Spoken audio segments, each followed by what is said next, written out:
मस्त हवा चलता।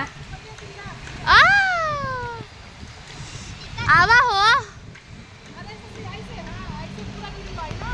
एकदम એવું આવતા એવું बढ़िया आवता। 5 मिनट को मतलब घरे जब ले जाए तब ले बनाई। दोस्तों हाय, कैसे हैं आप लोग? उम्मीद करते हैं आप लोग बहुत अच्छा होंगे। और ये देखिए मेरी लड़की है। बेवकूफ। मैं स्कूल गई थी पढ़ने गए थे।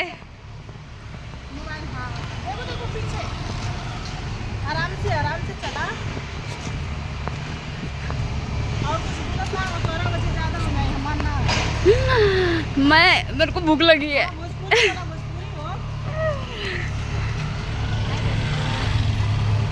मुंबई रहती है, देखिए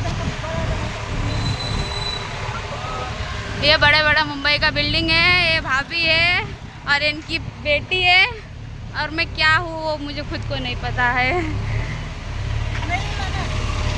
यहाँ भाभी की ननद। और स्कूल में भाभी को मौसी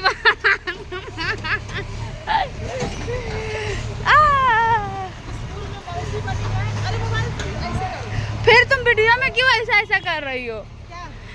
ऐसा करो, ऐसा कर रही हूँ ना, इसके लिए